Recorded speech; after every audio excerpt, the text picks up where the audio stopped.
How to haggle, tips for effective haggling. How to negotiate prices.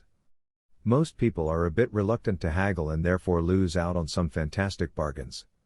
In this video, I will share some of the best tips on how to haggle effectively to get the best bargains.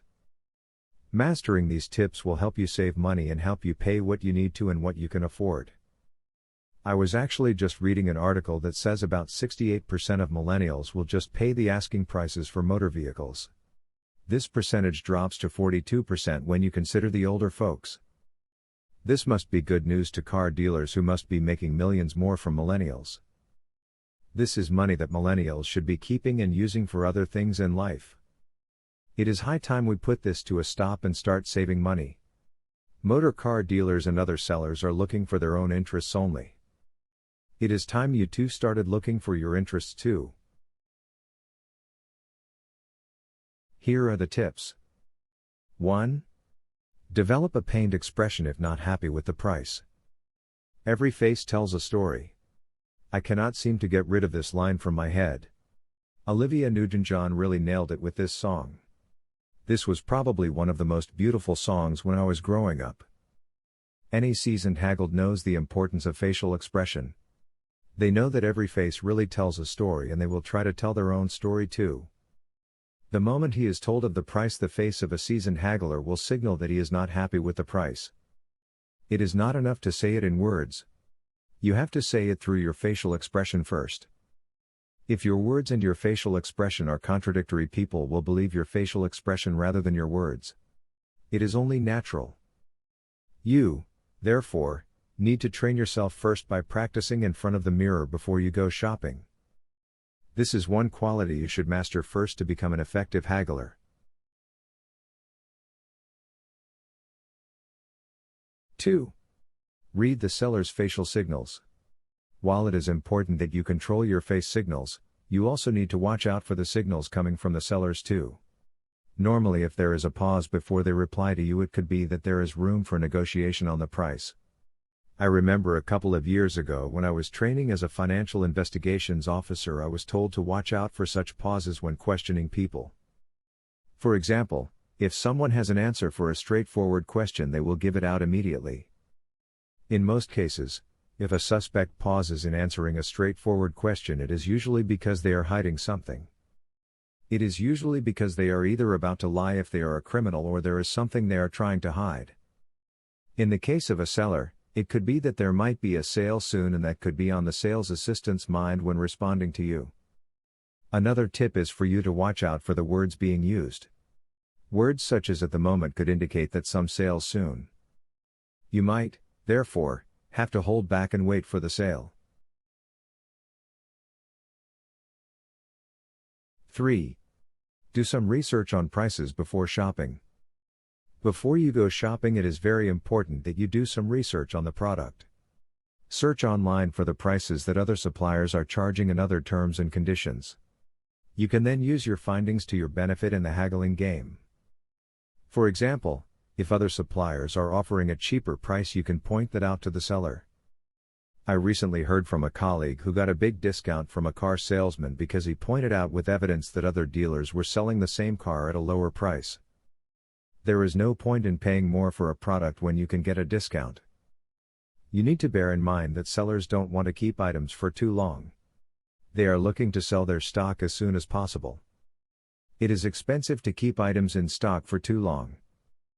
We can, therefore, take advantage of this to get discounts.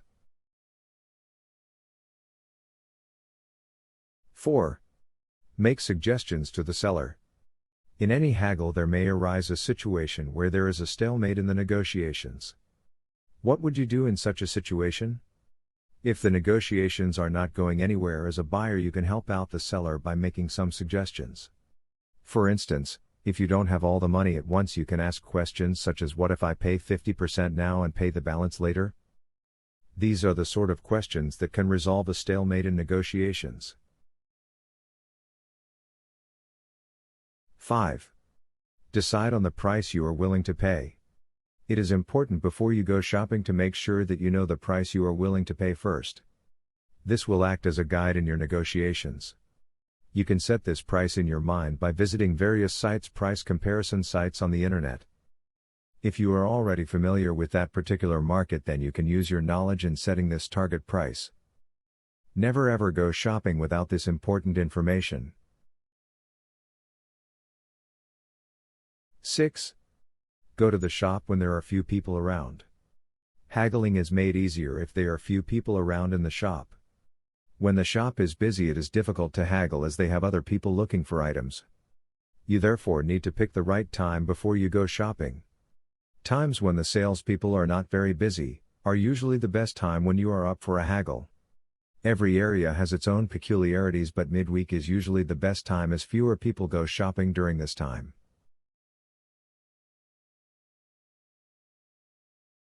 7. Stand your ground but be nice. If you are to be successful in haggling or bargaining, you need to understand that you can be firm but friendly at the same time. There is no better weapon in haggling than a smile on your face and being friendly. Make sure that the salesperson understands that you are doing this together. Actually, the experts say that one needs to avoid saying "I rather" use "we." Make it a collaborative effort between you and the salesperson. When to haggle or bargain? There are limits to what you can haggle. For example, you cannot haggle in a supermarket as the prices are fixed. In this part of the video, I will discuss situations where haggling or bargaining works. The obvious places where haggling can work include flea markets, car boot sales, traditional markets, etc. In other words, haggling or bargaining works for one-off items or second-hand items. This is because usually there is no fixed price for these items. You basically have to agree with the seller on the price. This therefore offers an opportunity for us to get some amazing bargains if you hone your haggling skills. Here are some of the obvious ones. Estate agent fees. Most people are not aware that there is always some flexibility in estate agent fees. It has been shown that people who shop around and negotiate estate agent fees have been able to get discounts that are as high as $450 for an average priced property. It is therefore important that you shop around for estate agents and play their charges against each other. If you can use the tips presented in this post, you can save a lot of money on these fees. Estate agents make billions of dollars from the motor vehicle insurance.